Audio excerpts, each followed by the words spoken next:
Rise of Iron has everything you'd expect from a new Destiny expansion. We got a whole new suite of brand new weapons. We have multiplayer with 3 new maps, got a new mode called Supremacy, got private matchmaking. We needed a raid. I don't think we could have shipped Rise of Iron without a brand new raid. Tons of new armor, tons of new gear. There's a story campaign with characters and cinematics. New public events, new patrols, and new secrets to uncover.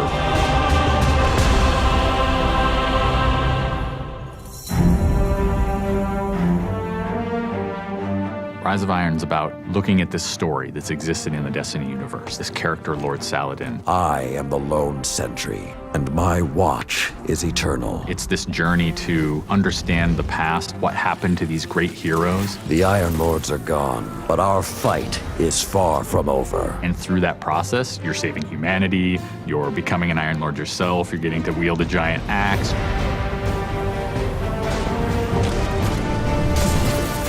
The idea of playing through a blizzard is something that we've never tried, and you're going to see that in Felwinter Peak. Felwinter Peak is very interesting because we've never had the player fighting through a social space before. When you walk in there for the first time and the fire's lit and it's just casting glow up onto these 8 heroes, you've been holding their weapons for 2 years. When we can take those elements of Destiny and put them all together into one coherent moment, I think is awesome.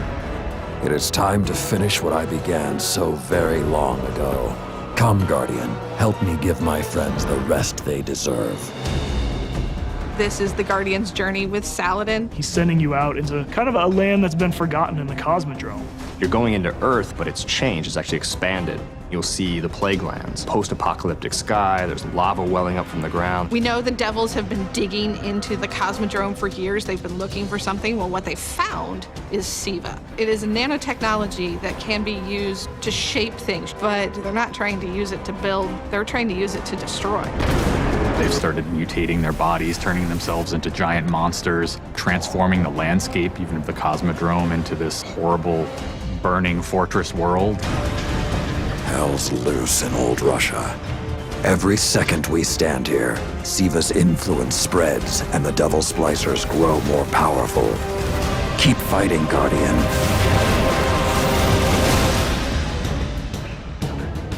After the campaign finishes, you have patrols that really tell the story of this continued infestation in the land. And we have a new strike that shows just what the Fallen are doing with the SIVA. It's this spooky place called the Wretched Eye. There's this really neat boss encounter. A fallen captain has plucked an eye out of an ogre, affixed it to his weapon, and he's using that to sort of tase you out of your rat hole while this blind ogre just walks around trying to crush you. We also have a few reprise strikes that we're bringing back for players.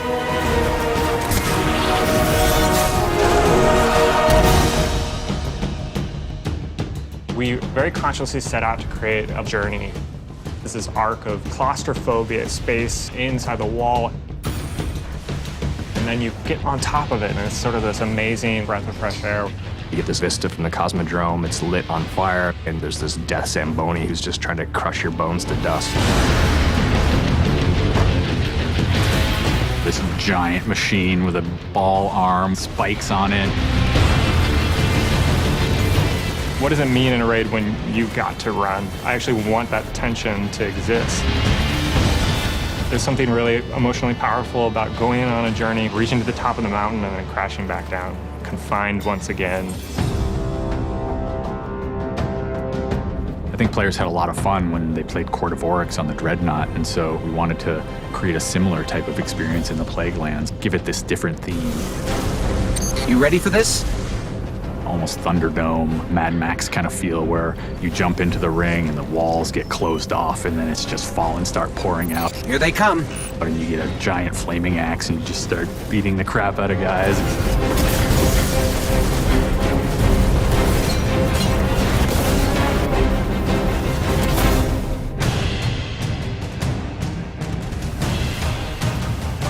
We thought, how can we increase the ways that you express the way you like to play? And what we came up with was putting different talents on the artifacts. The artifacts are these relics of the fallen Iron Lords. So you'll quest to earn one of those, and then your last step of that is taking that artifact to the statue of the fallen Iron Lord, fully empowering that for you to use as a player. Whether it's negating all the dot damage in the Crucible, or whether it's infinite sprint, or turning Fallen onto your side. Which is really, really cool, by the way. The artifacts that Tyra offers change every week. So there will always be something new and exciting for players following the campaign.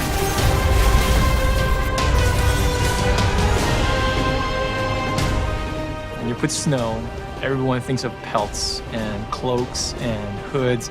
Wouldn't be a knight's tale without a knight's armor. When you look at the Iron Lords and you look at the Raid set, you look at the Iron Banner set, or you look at Trials of Osiris, they're all new with a much wider palette that players can pull from.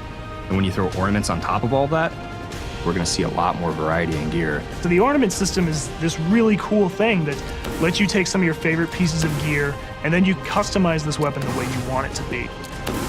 You got your raid weapons, you got your Iron Banner, we got new exotics, old exotics. You like sidearms? We got all the sidearms this time around. Galahorn, enough said.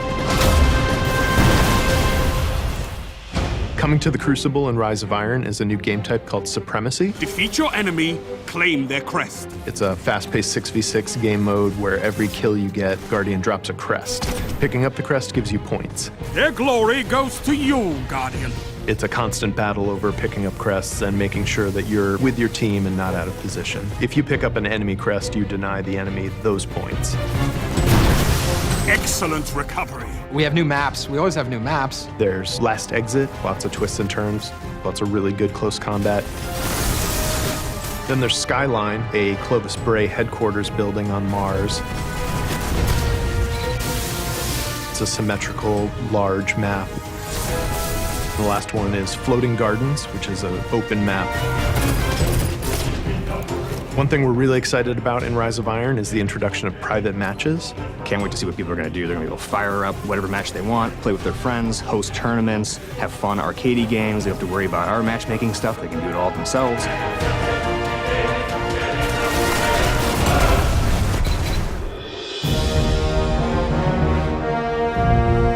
Sometimes when I play and I have headphones on and I'm in that world, I get little chills because it's not just the effects and the amazing graphics, it's the audio that helps reinforce the journey that you're going through.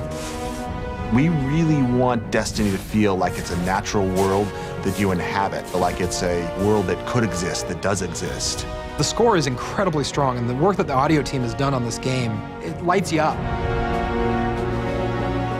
It becomes something bigger than just a mountain and just a fight. It becomes an experience, and you hopefully get lost in it.